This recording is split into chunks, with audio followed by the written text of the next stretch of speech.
you, everybody, for coming to the Aaron Torres Podcast YouTube page. If you could do me a quick favor, see that little subscribe button at the bottom of your screen? Go ahead, click that subscribe button. Really does help our channel grow, our audience grow, and I really do appreciate it more than you know. So click that subscribe button. Appreciate your support. Now, here's the video that you came here for.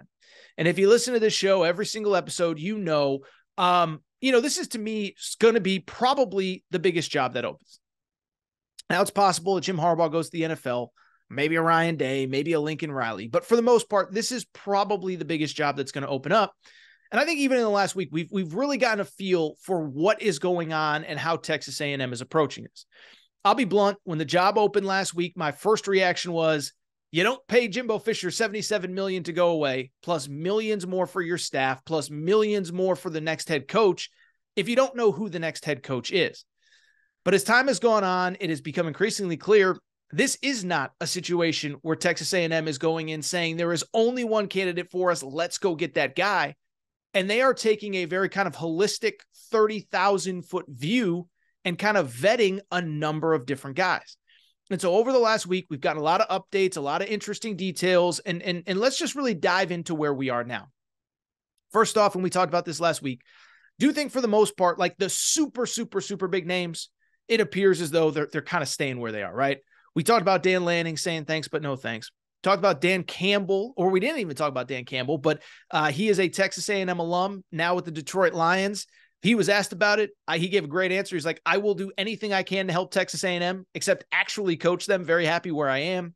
Obviously a no on Dabo, no on Mike Norvell, Lane Kiffin, etc. But that next group of guys is starting to emerge.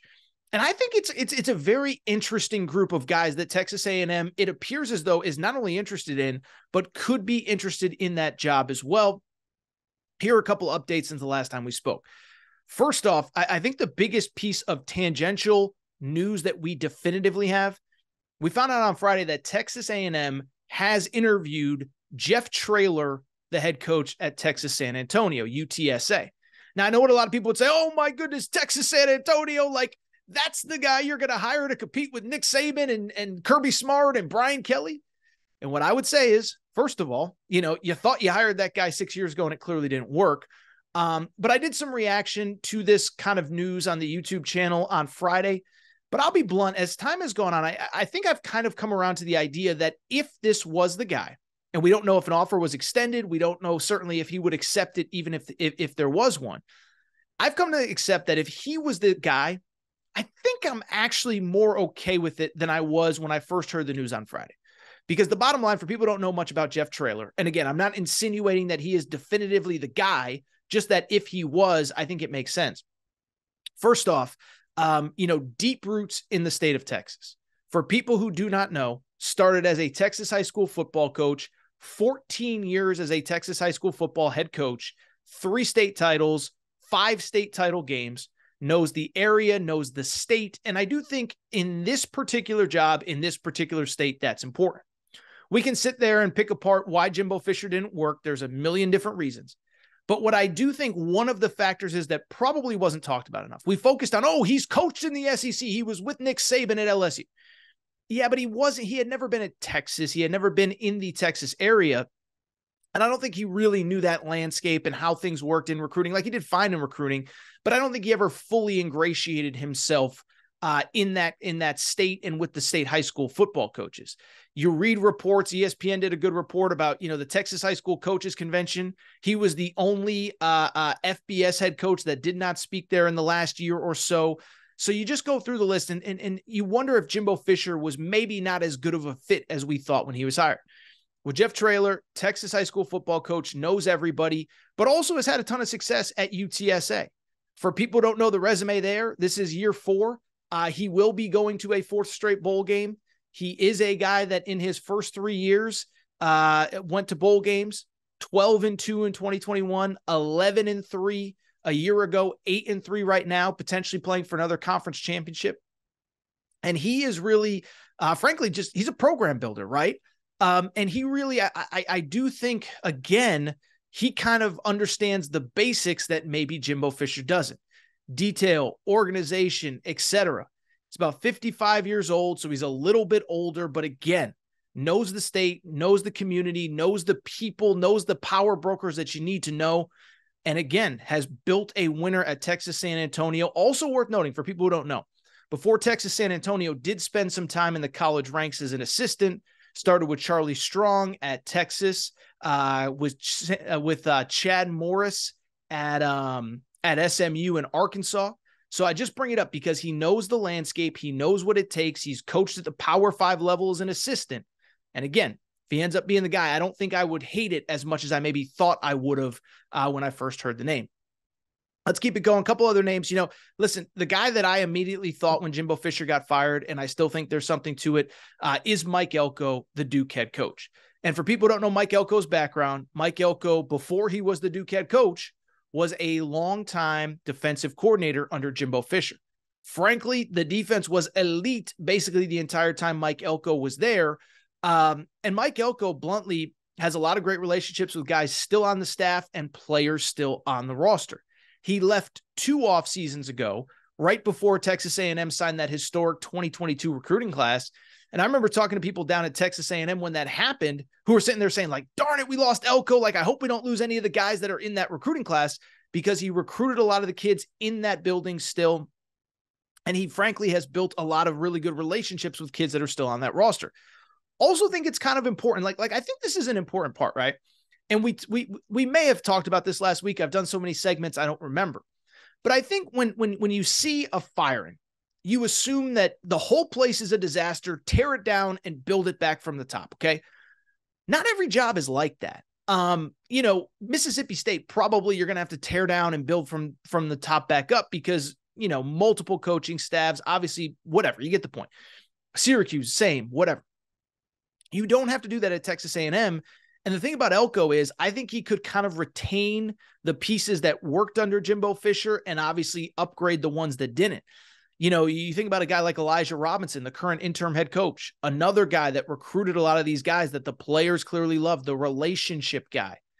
That's probably a guy you want to retain. And so to have a guy like Mike Elko could pay dividends in retaining some of the staff members that you want. Also think it's worth noting with Mike Elko, I know there's some talk about how much does he really want to go back to A&M. I do think this year is probably a good reminder and a good wake-up call of just how tough the task is at Duke, right? It's easy to say, I'm happy at Duke, blah, blah, blah, this and that. I get it. At the same time, it is kind of worth noting, Duke, think about their season, right? Started by beating Clemson. You beat Clemson, it's incredible. They rushed the field. You keep winning. I think you started 4-0, 5-0, whatever. Get in the top 20, top 15, and then the injuries start piling up, and they pile up, and Riley Leonard's hurt, and then he comes back, and then he gets hurt again. And you just realize how much has to go right at Duke for you to even be competitive, let alone win at the highest level.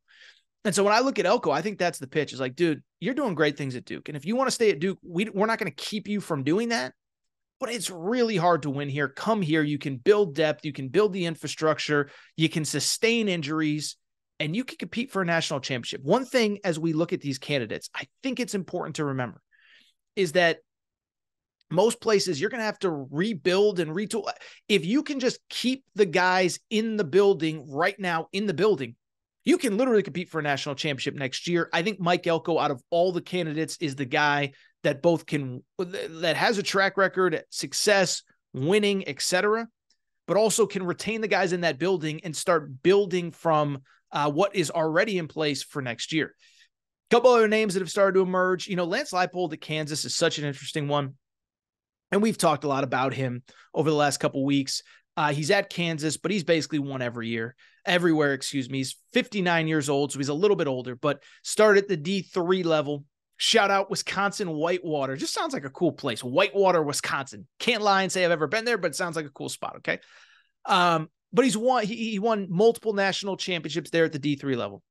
Goes to Buffalo, wins there, and then he gets to Kansas and has essentially immediate success. And I know I keep bringing this up, but this is incredible.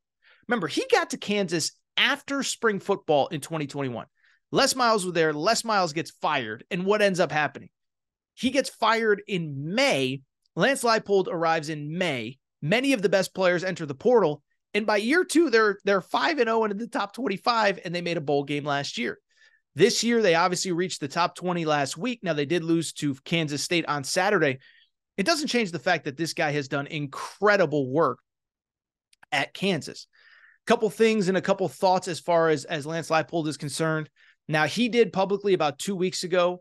He had been linked to the Michigan State job, There was a report that he basically interviewed with Michigan State, and he came out and flatly said, the only interview I've ever done is the one that I'm doing right now, right here about this conversation. Haven't done any interviews, and I want to retire at Kansas if possible. And what I think about that is a couple things. One, it's easy to say that when it's Michigan State, and that's no disrespect to Michigan State. But remember, we are entering a world where Oregon, USC, UCLA, and Washington are coming into the Big Ten. The Michigan State job, which was already probably the fourth, fifth best job in that conference without those schools, now becomes the sixth, seventh, eighth best job in that league. So it's easy when it's Michigan State to say, I'm going to retire here and finish here, and I'm happy here, and my wife loves it, blah, blah, blah. It's another thing when you could go to Texas A&M, and again, that would be the pitch by me if I was Texas A&M. Listen, man, you've won everywhere, and you can keep at Kansas, kind of the Mike Elko thing. You could stay at Kansas, you'll have success, you'll win a lot of games, but you know those 2, 3, 4 times a year, you're going to run into teams that just can recruit a caliber player that you can't at Kansas. And you're going to bash your head against the wall trying to beat those guys. Or you can come here and coach those guys right now. You can come here and truly test yourself at the highest levels, truly test yourself against the Sabins and the Brian Kellys and the Lane Kiffins and the Kirby Smarts. Obviously, Kirby Smart has it rolling like nobody else in the sport right now.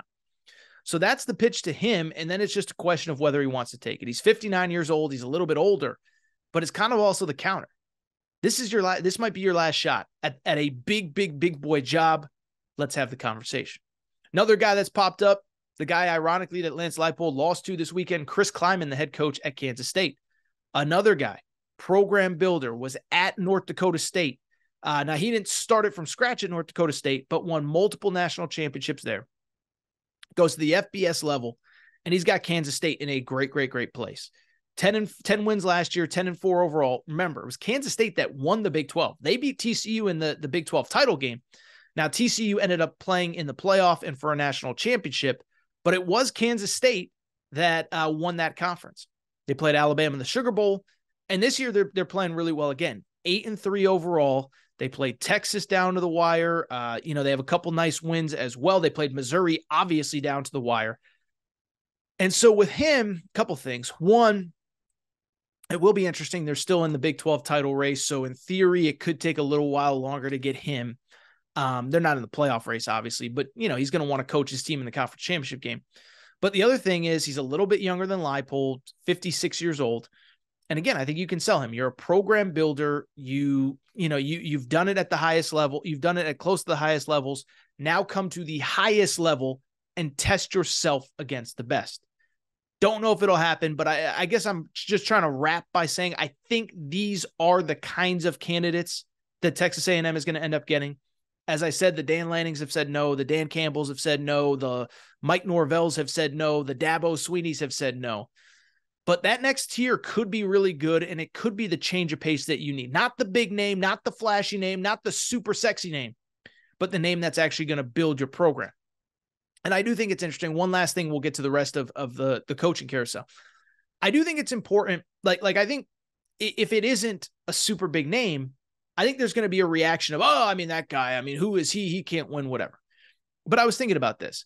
I was thinking about the fact that I myself, like everybody in the media, we all want to sit here and say that we know how stuff is going to go down. And we know what this is all going to look like and who are the best coaches and who's the best hires and all that stuff. But how many times are the hires that we think are the best hires actually end up being the best hires? And how often are they not? And how often are the guys that we never talk about the ones that actually end up having success? And so I was thinking about that with Texas A&M. Think about 2 off seasons ago, some of the hires. Lincoln Riley got hired at USC.